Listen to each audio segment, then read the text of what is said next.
14 अक्टूबर 1956 की धम्म क्रांति का प्रतिबिंब अब चारों ओर दिखाई देने लगा है। शहरी क्षेत्र के संपन्न लोग तो अपने क्षेत्र में बुद्ध विहारों का निर्माण कर ही रहे हैं, लेकिन छोटे छोटे गांव कस्बों में लोग अब अपनी स्वेच्छा से इस तरह के विहारों का निर्माण करते हैं तो उन्हें अपने आप में एक स्वाभिमान की अनुभूति होती है। नागपुर जिले की सौंसर तहसील का ये है गड़े गांव। छोटा गांव है, लेकिन ग्रामीणों की बड़ी इच्छा रही कि अपने गांव में भी बुद्ध विहार होना चाहिए।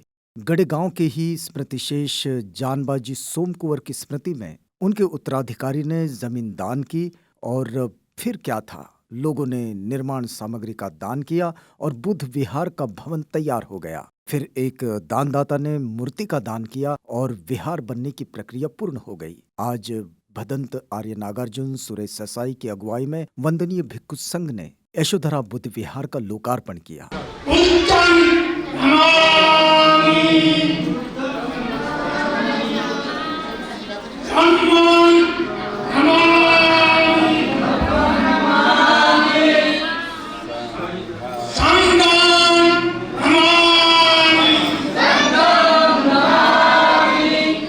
इस अवसर पर बुद्ध मूर्ति की स्थापना और भिक्खु संघ द्वारा त्रिशरण पंचशील ग्रहण करने के बाद ग्रामीणों ने आनंद महसूस किया। इस अवसर पर गड़े गांव के ग्रामीणों ने अपनी खुशी का इजहार करते हुए सम्माननीय अतिथियों समेत भूमि दानदाता के परिवार का भी सत्कार किया और सबके प्रति अपनी कृतज्ञता व्यक्त की। हमारे आत्या स्मृति से जानबाजी सोमकुंवर, इनकी लड़की शांताबाई मेश्राम धर्मपेट और रिपब्लिकन पार्टी ऑफ इंडिया के महासचिव दिवंगत यशोधरा जी बागड़े, इनके साथ हमारी यहाँ बैठक हुई। यहाँ विहार नहीं था, विहार के बारे में डिस्कस हुई और शांताबाई ने बोला ये मेरे पिताजी की जगह है, मैं ये विहार के लिए दान दूंगा। कुछ दिन के बाद शांताबाई गुजर गई।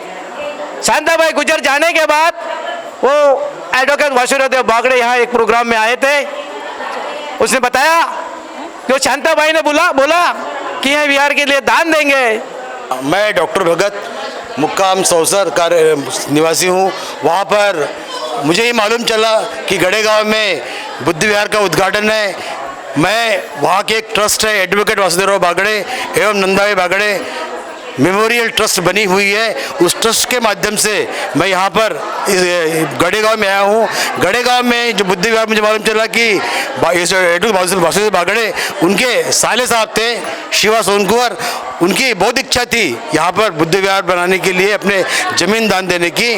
तो मैं उससे प्रेरित होकर कि ज़मीन दान कह दे रहे हैं तो मुझे जाना चाहिए वहाँ बुद्ध विहार जो बन रहा है उसके संबंध में मुझे जानकारी लेनी चाहिए। और मुझे भी जाम क्षेत्र में वहाँ पे एडवोकेट वासुदेव बागड़े जी ने 2.5 एकड़ जमीन वहाँ पे दान में दी है। तो ये दान की पारमिता है, इतनी ज़्यादा कैसे हो रही, बहुत ज़्यादा हो रही है। तो देखने के लिए आया था मैं। और आने वाले भविष्य में जिस प्रकार से गड़े गाँव के निवासियों ने इतना अच्छा बुद्ध विहार बनाया और बुद्ध विहार बनाकर यहाँ पर जो यहाँ पे एक सिद्धांत दिया है, एक मौका दिया है कि आप लोग भी इससे प्रेरित होकर इसका फ़ायदा उठाइए। उसी को देखते हुए मैं भी 2.5 एकड़ जमीन जो जहाँ में दी गई है वहाँ पर एक बुद्ध की 20 फीट की मूर्ति वहाँ पे लगवाने की हम लोग की प्लानिंग कर रहे हैं। और हम लोग की जो संस्था है वहाँ पर बहुत बड़ा मतलब वहाँ पे ऐसा एक क्षेत्र बनाएंगे धम्म संस्कार केंद्र। उस संस्कार के माध्यम से बौद्ध भिक्षु वहाँ के लोगों को तैयार करके वहाँ के लोगों को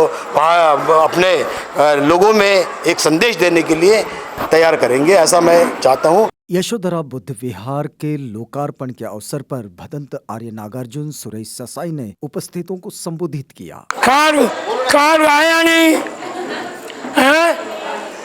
कौन था उत्सव में मूर्ति स्थापना के लिए गया, ये लोग रातों को आया, बांधते नहीं में टीवी लगा के क्या फायदा, ये भी सोचना चाहिए। इस अवसर पर ग्रामीण और अतिथियों ने अपनी भावनाएं व्यक्त की। मेरा नाम शिवशंकर जानबाजी सोमकुंवर है। मैं गड़े गांव का निवासी हूँ। ये भूमि जो मैंने दान दी है वो मेरी बहन शांताबाई गणपत मेश्राम, नंदाबाई वासुदेवराव बागड़े, मायाबाई रमेश जी सेंडे, इनकी ओर से प्रेरित होकर हमने ये भूमि बुद्ध विहार को दान दी है। मी नंदाबाई बागडे, मी सवसरला राहते। शिवशंकर माझा भाऊ आहे, माया माझा बहीण आहे, शांताबाई पण माझी बहीण होती। हे बौद्ध विहार देण्यामध्ये माझ्या पतीचा पूर्ण हात आहे। त्यांनी सांगितलं होते की शिवा, तू आपण किती बी पैसे कमावले त्याला काही महत्त्व नाही, पण तू हे बौद्ध विहाराची जागा देशील तर तुझं खूपच पुण्याचं काम होईल आणि तुझ्या आई वडिलाचं नाव चालेल। तर तेवढेच त्यांनी मनामध्ये घेतलं आणि हे बौद्ध विहाराला जागा दिली।